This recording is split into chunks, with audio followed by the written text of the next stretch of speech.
SER Podcast. En la cadena SER, Hora 25. Aimar Bretos.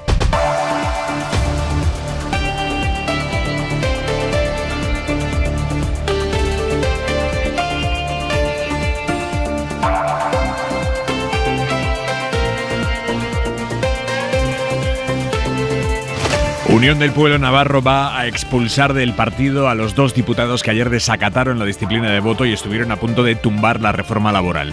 La ejecutiva de UPN acaba de tomar la decisión en una reunión en Pamplona, una decisión a la que todavía le queda un trámite más, pero los van a echar. Lo que no podrán evitar es que se queden con sus actas de diputados, porque esas actas ya son suyas de los diputados, el partido no se las puede quitar y ellos no tienen ninguna intención de devolverlas. De hecho, escuchen cómo se ha referido a sí mismo uno de estos 2 diputados, García Danero. Si lo que se pretende es eliminar del partido a 2 personas que yo creo que para mucha gente somos un referente, pues yo creo que así nos agrandan los partidos, así se empequeñecen los partidos. Es Carlos García Danero, se ha llamado a sí mismo referente, un hombre que ayer por la mañana estaba en los micrófonos de la SER diciendo que no iban a romper la disciplina de voto y que apoyarían la reforma laboral, y a las horas hizo lo contrario sin avisar a su propio partido, el partido que le hizo diputado y el partido gracias al que lleva cobrando sueldos públicos desde hace 31 años. Ahora vamos con todo. Antes, el tiempo para el fin de semana. Jordi Carbo, buenas tardes. Buenas tardes. El fin de semana, mañana el tiempo será parecido al de hoy, mucho más sol, pero también más frío el domingo. De momento esta noche poco bajarán las temperaturas, con muchas nubes que eso sí, mañana alternarán con ratos de sol y cuando sea más compacta solo dará lugar a alguna lluvia débil, algunos chubascos en el Cantábrico, no se acumulará mucha agua. Las temperaturas mañana durante la tarde parecidas a las de hoy o un poco más bajas. Y el domingo mucho más sol, a primeras horas de nuevo heladas en prácticamente todo el interior peninsular. Durante la tarde, a pesar de que haga más sol que mañana, las temperaturas subirán menos. Hay media hora 25 deportes. Jesús Gallego, buenas tardes. Buenas tardes. Semifinales de la Copa del Rey de Fútbol. Hoy se ha celebrado el sorteo. Para completar una semana después de lo de Eurovisión y la votación en el Congreso, la Federación ha elegido para hacer el sorteo a Alaska y Mario Vaquerizo. Rayo Vallecano de Madrid, Real Betis Balompié, Athletic Club, Valencia. Un fuerte aplauso para todos. Efectivamente, Rayo Vallecano Betis y Athletic de Bilbao Valencia son las semifinales. Los partidos de ida se jugarán la próxima semana. Empieza ahora 25. Yéndonos a Pamplona, Javier Lorente, buenas tardes. Muy buenas, Aimar, con un solo voto en contra. Sí. Y vas a decirme que la Ejecutiva de Unión del Pueblo Navarro propone expulsar del partido a los 2 diputados que estuvieron a punto de tumbar la reforma laboral. Eso es, con solo un voto en contra, el del propio García Danero, que es miembro de la dirección de Javier Esparza, propuesta del presidente. Es la propuesta que van a llevar mañana al Consejo Político, al máximo órgano entre congresos, que también domina, por cierto, Javier Esparza.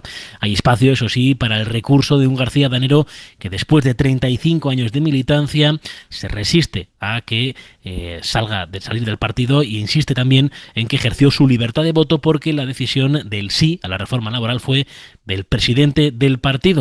UPN, del que dice seguir formando parte y que seguirá también siendo diputado de ese partido, pese a que, como decimos, la dirección le exigirá el acta de diputado tanto a él como a Sergio Sayas. Lo ha dicho también. Lo he dado todo por UPN para que me traten como un traidor, ha dicho a la entrada de esta reunión de 2 horas y media de duración, con reproches duros en el interior, especialmente, por ejemplo, el del expresidente Sanz, presidente de Navarra entre el año 91 y 2011, que decía se estaba totalmente decepcionado tanto con Danero como con Sayas. El PSOE está acusando abiertamente ya al Partido Popular y en concreto a su secretario general Teodoro García Egea de comprar a estos 2 diputados de UPN para que votaran ayer en contra de la reforma laboral en el último momento, sin avisar a nadie y sin dejar margen al gobierno para reaccionar y renegociar con otros socios. Un caso de transfugismo, dicen los socialistas, es una acusación muy dura.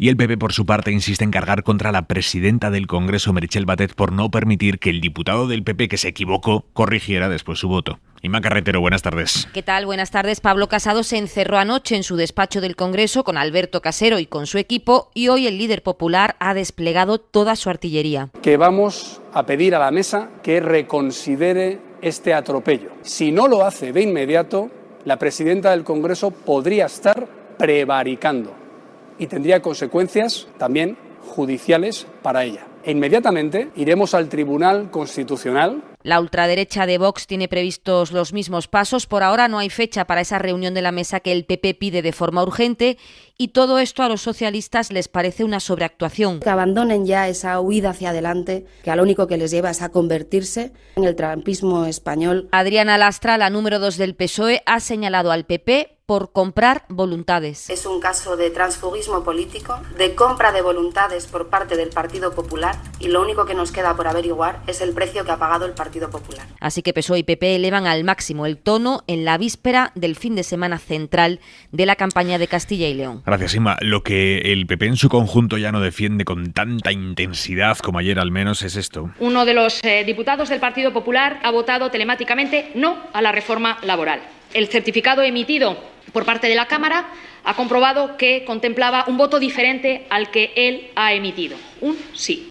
La teoría del error informático que defendió anoche en el Congreso la portavoz Cuca Gamarra y que hoy... ¿Error informático o error humano? Pero es que es irrelevante exactamente hoy ya cuál es lo de si era un error informático o si el diputado se equivocó es irrelevante, según los dirigentes del Partido Popular. Esto ha dicho el portavoz en el Senado, Javier Maroto, en La Sexta con Ferreras. Pero el diputado del PP, cuyo voto salvó la reforma laboral, él sí que mantiene que votó bien y que se equivocó el sistema informático. De hecho, lo ha denunciado ante la justicia y ha pedido que la Guardia Civil se lleve su ordenador para que lo registre.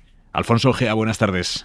Buenas tardes, Aimar. Es el propio diputado del PP el denunciante. Esta mañana Alberto Casero Ávila presentaba la denuncia en los juzgados de instrucción de Madrid, en Plaza de Castilla, por la supuesta comisión de un delito contra los derechos fundamentales y por un delito informático. En su escrito solicitaba una serie de diligencias urgentes, como era, atención, la entrada de la Guardia Civil en su domicilio particular y en el Congreso de los Diputados para proceder al análisis de las terminales informáticas y también a los sistemas digitales. La denuncia relaciona en todo momento los hechos con la votación de ayer en la Cámara Baja por la reforma laboral. Ante esta solicitud de urgencia, el juez de guardia ha dado traslado a la Fiscalía, que se ha opuesto a esa medida de urgencia. La denuncia ha sido entonces derivada, como la mayor parte de ellas, al decanato de los juzgados para que pase a reparto la próxima semana. Será, por tanto, el juez sobre el que recaiga este asunto el que decida el futuro procesal de esta denuncia. En cualquier caso, esta teoría del fallo informático es realmente llamativa, primero porque no ha pasado nunca, segundo porque esta vez curiosamente solo le ha pasado a él,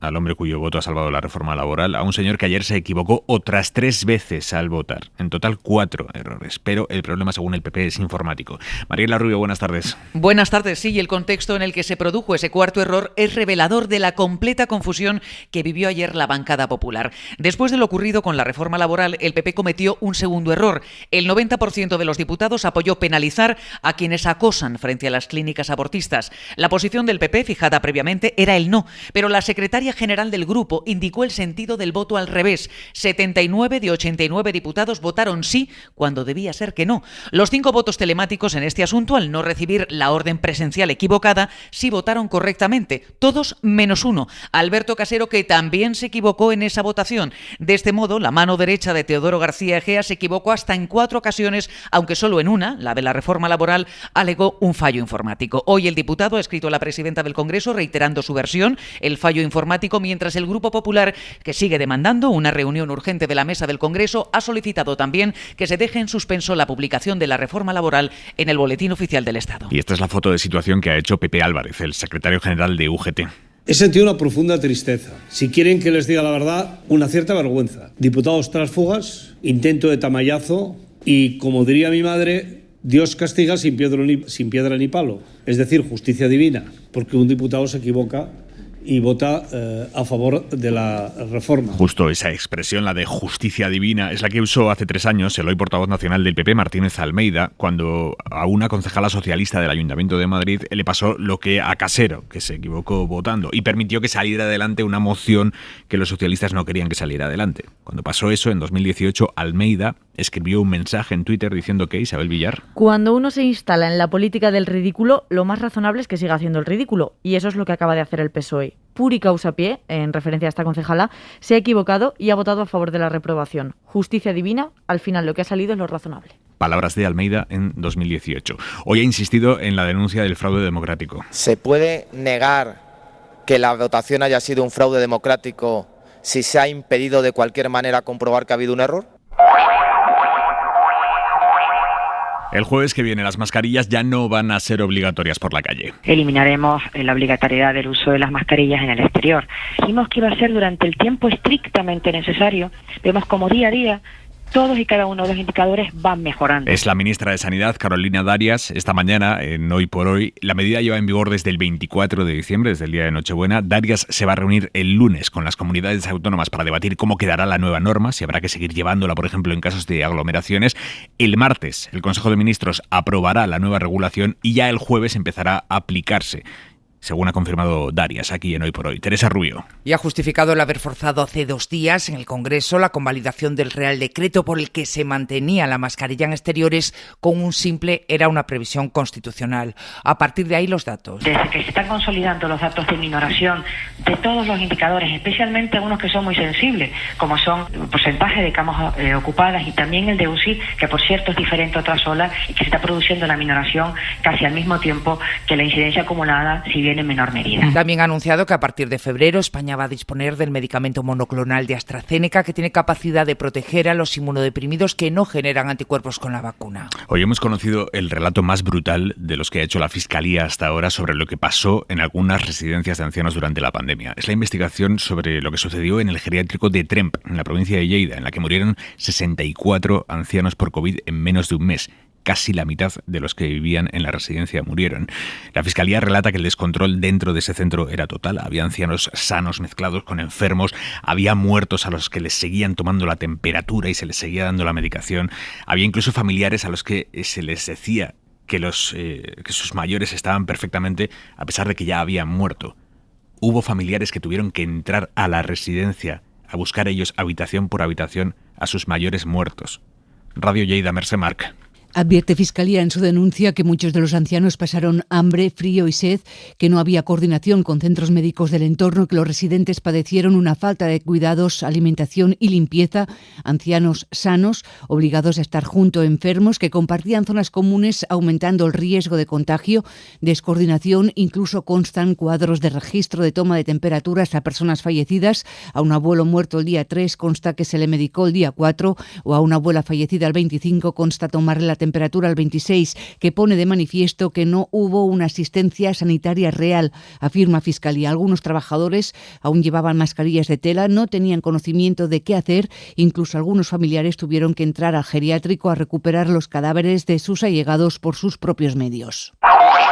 Un jurado ha declarado culpable esta tarde a Tomás Handrik, el hombre que en 2019, hace 3 años, mató a pedradas a su mujer, de la que se estaba separando, y a su hijo de 10 años. Ocurrió en una cueva de Adeje, en la isla de Tenerife, donde también intentó matar a su otro hijo, un niño de 7 años que consiguió escapar, Isabel. Y el veredicto del jurado no solo concluye que los mató, sino también que les causó un sufrimiento tremendo, porque los médicos forenses que declararon durante el juicio contaron que para matar a su mujer y a sus hijos, Handrik usó una piedra de más de 8 kilos. A la cueva los llevó con un engaño, con la excusa de que iba a darles una sorpresa. La Fiscalía pide para él prisión permanente revisable. Termina hoy una semana marcada en España por el debate en torno a cómo deben investigarse los abusos sexuales a menores dentro de la Iglesia.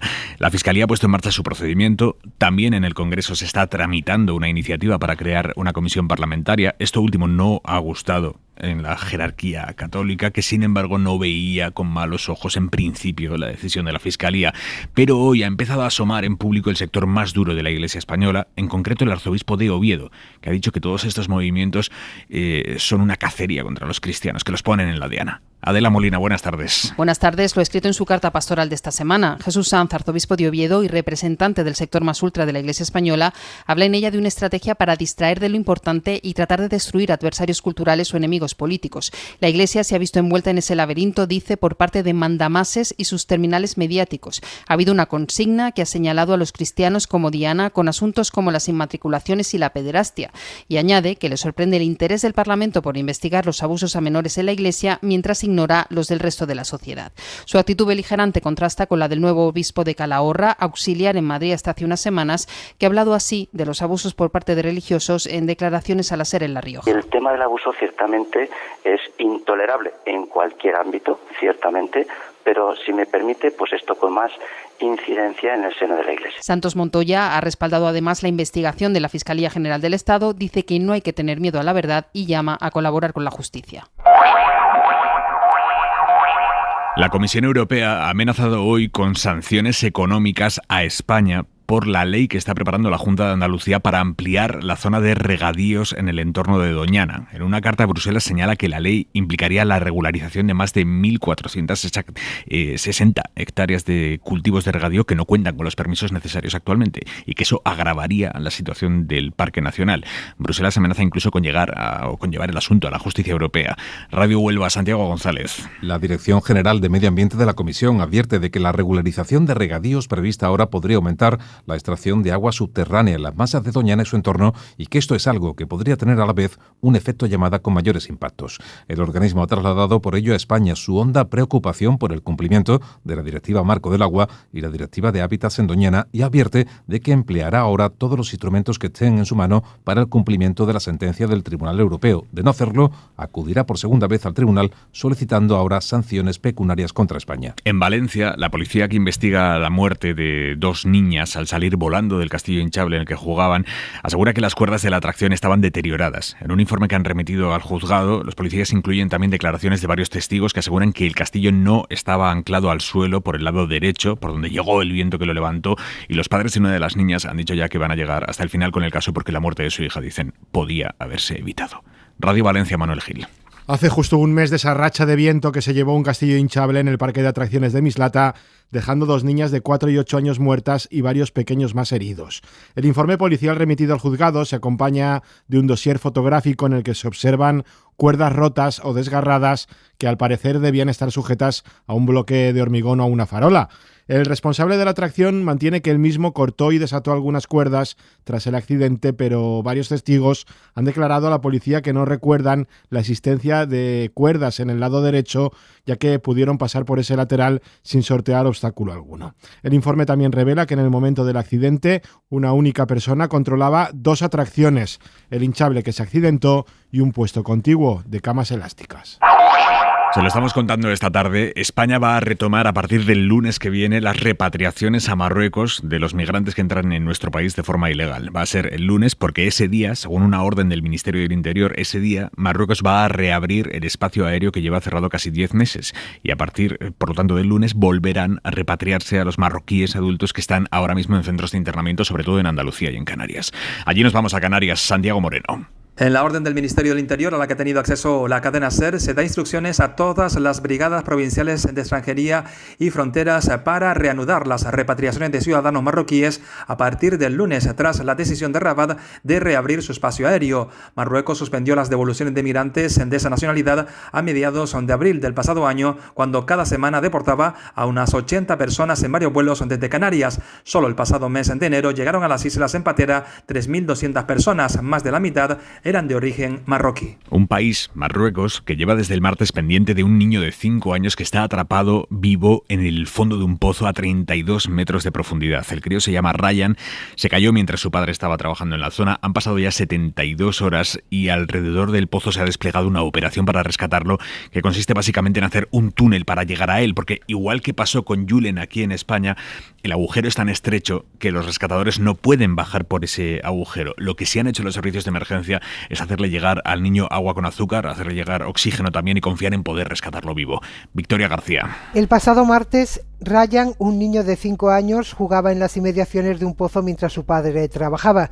En un instante desapareció de la vista del progenitor, que vio impotente cómo su hijo se hundía en un pozo de más de 30 metros de profundidad. Desde entonces, decenas de operarios, máquinas y expertos trabajan para sacarlo de allí, en medio de una conmoción general en Marruecos que ha llevado a emitir 24 horas al día desde las inmediaciones del lugar. Los expertos explican al detalle los pasos que están dando, excavando un túnel paralelo para poder sacar al niño, como hicieron en su día en España. También se acercan al lugar líderes religiosos que rezan con los allí congregados por la pronta salvaguarda del niño. Y los voluntarios y curiosos que han visto cómo se entregaba agua y oxígeno al niño para que se mantuviera con vida. Hora 25. Aimar Bretos. Hoy se han inaugurado en Pekín los Juegos Olímpicos de Invierno, una cita deportiva, pero muy política también, por el contexto de tensión internacional entre Estados Unidos y la OTAN con Rusia. Y aunque hasta ahora el presidente chino se había mantenido más o menos neutral en la crisis de Ucrania, Xi Jinping se ha reunido hoy con Putin. Ambos han coincidido en pedir a la OTAN que no se expanda más hacia el este, una de las principales demandas rusas. Informa desde Pekín para la SER, Adrián Foncillas. China y Rusia quieren que cese la expansión de la OTAN. Lo han pedido sus presidentes Xi Jinping y Vladimir Putin tras reunirse en Pekín. Su comunicado denuncia también la mentalidad de Guerra Fría de Estados Unidos, aunque sin citarlo, pero va más allá del actual conflicto de Ucrania y subraya los lamentos que han compartido Pekín y Moscú durante años por la presencia militar estadounidense tras sus fronteras. China, el país más poblado del mundo, y Rusia, el más extenso, quieren insuflar una verdadera vida al multilateralismo, dice el comunicado, en contraposición al viejo orden dominado por Occidente. China y Rusia comparten 4.000 kilómetros de frontera en numerosos conflictos históricos, pero desde la década de los 90 han acentuado sus vínculos. Putin ha asistido hoy a la apertura de los Juegos, en los que no ha habido ningún representante de Estados Unidos, que ha castigado a China con el boicoteo diplomático por sus políticas contra la minoría uigur. Y nos vamos a Argentina, un país en el que ahora mismo la conmoción es total después de que al menos 23 jóvenes hayan muerto por consumir droga que estaba adulterada. 23 jóvenes. Envenenaron cocaína, la anduvieron repartiendo, o sea, la distribuyeron por varios lados y están muriéndose todos, Fabi. Lo traje con un paro cardíaco, ahora está entubado, está en terapia intensiva. ¿Me salvé? No sé cómo estoy hablando acá con usted. Dijo hoy la cuenta, pero la verdad que hay muchos jóvenes. Hay una investigación policial en marcha, más de 80 personas en el hospital por esta cocaína que estaba mezclada con algún tipo de sustancia que aún no se ha identificado, pero que actúa como veneno dentro del cuerpo. El gobierno ha lanzado ya un aviso pidiendo a quienes hayan comprado droga en el último día que la tiren, porque no saben ya cuánto se ha extendido esta cocaína envenenada. Lo que sí está claro es dónde empezó a venderse, que es en uno de los barrios más deprimidos de Buenos Aires, en Puerta 8, donde viven hacinadas centenares de personas y donde había gente muriéndose por la calle tras consumir esta droga adulterada. Pablo Morán, buenas tardes. Buenas tardes. Las muertes de jóvenes se han ido sumando a cuentagotas a lo largo de esta semana, aumentando la alarma en Buenos Aires. Esa droga adulterada actúa de manera letal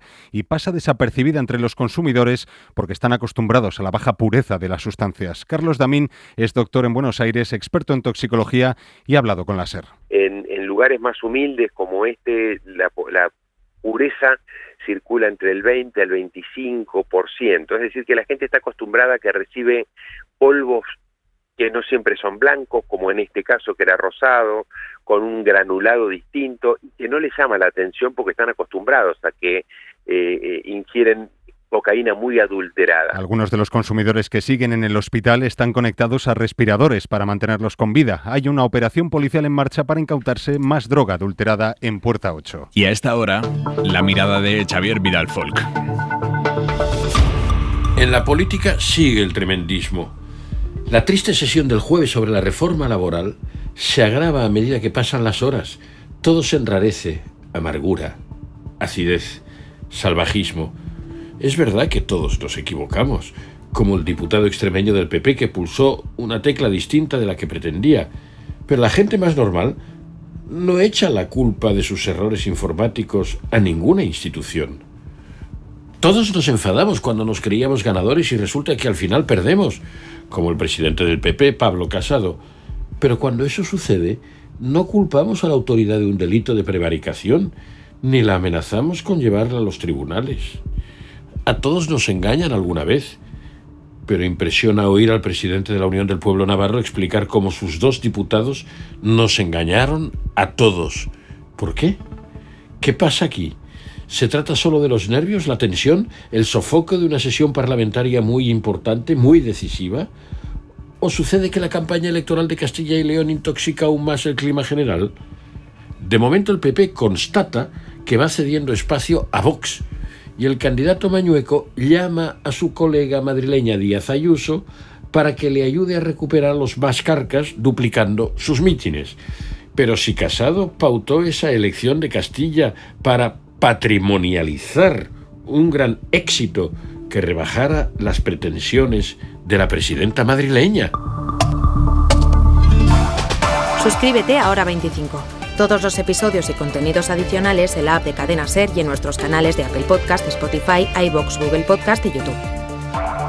Escúchanos en directo en la SER de lunes a viernes a las 8 de la tarde. Cadena SER. La radio.